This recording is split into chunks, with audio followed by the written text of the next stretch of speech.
శివమే అహముగా ఉన్నటువంటి వాడిని, నేనే శివోహముగా ప్రజ్వలితున్నటువంటి దాన్ని. ఆ దాంతో ఈ జగత్తునంతటిని కూడా శివుడుగా దర్శనం చేయగలిగేటువంటి స్థితిని పొందాలి. అటువంటి స్థితి నాకు రావాలంటే ఇప్పుడు నేనేం చేయాలి? శివజ్ఞానాన్ని పొందాలి. ఆ శివజ్ఞానం వచ్చేటువంటి స్థితి ఏమిటి? ఆ శివజ్ఞానాన్ని ఎలా పొందాలి? ఆ నేనుతో పొందాలి. ఆ నేను లేకపోతే శివుడు ఏంటో అర్థం కాదు.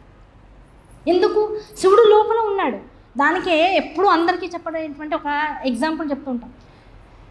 బాగా దగ్గరగా ఏదైనా ఒక చిత్రపటాన్ని ఇలా కళ్ళ ముందు ఇలా పెట్టామనుకోండి, కనపడుతుందా? కళ్ళు మూసేసినట్లయిపోయి చిత్రాన్ని చూడడానికి అవకాశం ఉండదు. అంటే దగ్గరగా, అతి దగ్గరగా మనకి ఏ వస్తువు ఉన్నా, ఏ పదార్థం ఉన్నా, ఏ దృశ్యం ఉన్నా చూడడానికి మనకి వెంటనే అవకాశం చిక్కదు. దాన్ని ఏం చేస్తాం? మనకి కొంత దూరంగా పెట్టుకుంటాం. ఆ దూరంగా పెట్టుకుంటే కనపడుతున్నటువంటిది ఏమిటో, చూపబడుతున్నటువంటిది ఏమిటో, అందులో ఉన్నటువంటి విషయం ఏమిటో మనకు అర్థమవుతూ ఉంటుంది. మనలో ఉన్నటువంటి శివుణ్ణి తెలుసుకోవడం కోసం కూడా ఏం చేయాలి? శివుణ్ణి కాస్త అహంకారంతో అయినా సరే దూరంగా పెట్టుకోవాలి. ఆ దూరంగా పెట్టుకోవడం ద్వారా ఏమవుతుంది? ఇది శివుడు అనేటువంటి విషయం అర్థమవుతుంది. ఇది శివుడు అయితే ఇది ఎందులో ఉంది? ఇంతసేపు నాలో ఉంది. నాలో ఉన్నటువంటి శివతత్వాన్ని తెలుసుకోలేక నేనేం చేస్తున్నాను? ఒక మూర్తిగానో, ఒక లింగంగానో, ఒక గురుస్వరూపంగానో, ఒక దైవస్వరూపంగానో, ఒక విగ్రహంగానో నా ఎదురుకుండా పెట్టుకున్నాక ఇప్పుడు ఏమర్థమవుతుంది? ఇది ఏమిటి? ఇది ఎందుకు వచ్చింది? దీన్ని సాధన చేస్తే నేనేం తెలుసుకుంటున్నాను? ఈ సాధన ద్వారా నేనేమవుతాను అనేటువంటి విషయాలు నాకు అర్థమవుతున్నాయి. అన్నీ తెలిసేకేమవుతుంది? ఇది మళ్ళీ నాలోకి వచ్చేయాలి. ఇది నేనుగా మారిపోవాలి. నాలో ఉన్నదాన్ని నాకు దూరం చేసుకుని గ్రహిస్తున్నాను. గ్రహించిన దాన్ని నేనుగా మార్చుకుంటున్నాను. ఇప్పుడు ఉన్నదంతా ఏమిటి? శివతత్వమే. ఆ శివతత్వం నేనుగా ఉన్నంతసేపు నాకు తెలియటం లేదు. వేరే మూర్తిగా భాషించినప్పుడు అష్టమూర్తి స్వరూపంగా, లింగస్వరూపంగా, ఒక ధ్యాన స్వరూపంగా ఎదుర్కొండా పెట్టుకుంటున్నాను. ఆ పెట్టుకున్న దాన్ని ఎంతసేపు పెట్టుకోవాలి? నేను అనేటువంటిది నాకు అర్థమయ్యేంత వరకు, ఆ నేను ఉన్నటువంటి ఆ తత్వం నాకు అర్థమయ్యేటువంటి వరకు. అర్థమైన తర్వాత అది వేరు లేదు, నేను వేరు లేదు, ఉన్నదంతా ఒకటే. అదే శివుడు. అటువంటి స్థితిని నీకు అర్థమయ్యేలా చేసేటువంటిదే శివజ్ఞానం. అటువంటి శివజ్ఞానాన్ని పొందుతున్నావు. ఆ పొందడమే నువ్వు చేసుకునేటువంటి సుకృతం. ఆ సుకృతం కోసమే నువ్వు ఇంత స్థితి, ఇంత తపస్సు చేయాలి జగత్తులోకి వచ్చి. నువ్వెందుకు వచ్చావు ఇప్పుడు జగత్తులోకి? నువ్వుగా పరమేశ్వరుని నుంచి విడిపడితే ఆ విడిపడినటువంటి పదార్థంలోకి చేరడం కోసం కావాల్సినటువంటి తపస్సు కోసం నువ్వు పరితపిస్తూ ఉంటావు. అయ్యా, నేనుగా విడిపడ్డాను, ఈ జగత్తులోకి ఎందుకు వచ్చాను? ఈ జగత్తులో నేనేం చేయడం కోసం వచ్చాను? అసలు ఇంత కర్మేంద్రియాలతో, ఇంత జ్ఞానేంద్రియాలతో, ఇంత ఇంద్రియాలతో, దీంతో పాటు ఇంత దేహంతో, సప్త ధాతువులతో ఎందుకు జగత్తులోకి వచ్చాను? ఇవన్నీ చేసేటువంటి పని ఏమిటి? ఇదంతా చేరవలసినటువంటి మార్గం ఏమిటి? ఈ ప్రయాణించవలసినటువంటి స్థితి ఏమిటి? ఇదంతా తెలుసుకుని ఎవడైతే మనుష్యత్వం నుంచి ముముక్షత్వం వైపుకి ప్రయాణం చేస్తాడో, ఆ ముముక్షత్వం నుంచి మహర్షిత్వం వైపుకి తన యొక్క విషయాలన్నింటినీ కూడా కేంద్రీకరించుకుంటాడో, ఆ కేంద్రీకరించుకున్నటువంటి స్థితిని, స్థాయిని ఎవరైతే తెలుసుకుని ఆ ఉన్నటువంటి ఋషిత్వం అంతా కూడా పరమశివ లబ్ధి జ్ఞానమే అని తెలుసుకుని ఆ పరమశివ జ్ఞానాన్ని శరీరంతో ఉండగానే పొందుతాడో అది అసలైనటువంటి సార్థకత. అటువంటి సార్థకతని నువ్వు పొందడం కోసమే భగవంతుడు నిన్ను తన నుంచి దూరం చేసి జగత్తులోకి పంపించాడు. పిల్లవాడిని తల్లి దూరం చేస్తుంది కాసేపు. ఎందుకు? పడుకున్న పిల్లవాడు నిద్ర లేచాడని తల్లికి తెలుసు.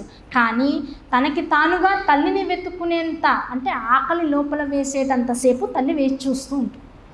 అయ్యో, పిల్లవాడు లేచాడు కదా అని వెంటనే వెళ్ళి వెత్తేసుకుంటుందా? కానీ ఏడ్చేదాకా చూద్దాం. ఆకలి లేదుగా, ఇంకా ఆడుతూ ఉంటాడు. వాడు పక్కన ఉన్న గుడ్డలతో ఆడతాడు, వస్తువులతో ఆడతాడు, అన్నిటితో ఆడతాడు. అక్కడే పాపం తెలియకుండానే మలమూత్రాలు చేసేస్తాడు. అన్నీ అయిపోతాయి. కడుపు ఖాళీ అయిపోయాక అప్పుడు అమ్మ గుర్తొచ్చాక ఇంక అప్పుడు ఏడుపు మొదలెట్టి నెమ్మదిగా బోర్లకింత పడతాడు. పడి అమ్మ కోసం వెతుక్కుంటూ ఉంటాడు. ఆ వెతుక్కుని అమ్మ కళ్ళకు కనపడేదాకా కళ్ళల్లోంచి నీళ్ళు వస్తాయి, నీళ్లు స్రవిస్తాయి. ఆ స్రవిస్తున్నటువంటి నీళ్ళతో పాటు ఒక్కనాటికి ఏం చేస్తాడు? ఒక్కసారిగా లోపల నుంచి ఉబ్బికొస్తున్నటువంటి ఏడుపుని, దుఃఖాన్నంతటి కూడా ఒక స్వరంతో ఎప్పుడైతే ఎలుగెత్తి అమ్మ అని పిలవకుండానే ఏడుపు అనేటువంటి ధ్వనితో అమ్మ దగ్గరికి చేరుతాడో స్వరంతో, ఆ ధ్వనికి పులకించినటువంటి తల్లి ఏం చేస్తుంది? వెంటనే కొడుకు దగ్గరికి వచ్చి పిల్లవాడిని ఎత్తేసుకుంటాడు. ఆకలేసిందని అన్న అంటుంది. లేచాడని ఎప్పుడో తెలుసు, మనిషి పుట్టాడని ఎప్పుడో తెలుసు. ఆ పుట్టినటువంటి వాడు తన కోసం వెతుక్కునేదాకా పరమేశ్వరుడు ఆగుతాడు. ఆ ఆగేటువంటి క్రమంలో పిల్లవాడి మీద కోపం కాదు, ప్రేమే. అది కూడా వాడికి ఆకలేస్తే వాడికి ఆరోగ్యం. ఏ ఆకలి అయితే వేస్తే తనని వెతుక్కోవాలనేటువంటి ఆకలి వేస్తుందో ఆ ఆకలి వేసేదాకా పరమేశ్వరుడు కూడా వెయిట్ చేస్తూ ఉంటాడు. ఆకలి ఎలాంటి ఆకలి? ఆది దైవిక, ఆది భౌతిక, ఆధ్యాత్మిక చింతనలు అనబడేటువంటి ఈ ఇబ్బందులు ఏవైతే ఉన్నాయో వాటన్నింటి నుంచి బయటికి వచ్చిన తర్వాత కలిగేటువంటి ఆకలి. వాటన్నింటినీ కూడా అనుభవిస్తూ ఉన్నటువంటి సమయంలో ఆకలి వేస్తుంది. అయ్యో నేనేం తప్పు చేశాను, నాకు ఇంత కష్టం వచ్చింది అనేటువంటి ఆకలి వేస్తూ ఉంటుంది. అప్పుడంతా పరమేశ్వరుడు కావాలనుకుంటాం.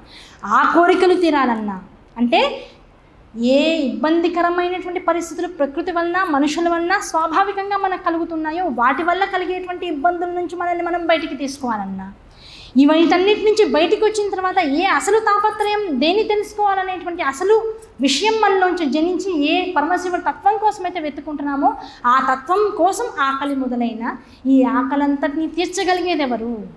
ఆ పరబ్రహ్మం. అటువంటి పరబ్రహ్మము కోసం పరితపించడం కోసం, పరితపిస్తే కలిగేటువంటిది ఏమిటి? ఈ చరాచర జగత్తులో ఇప్పుడు ఏదైతే శాశ్వతం అనిపిస్తుందో సుఖము, ఈ సుఖము కాదు.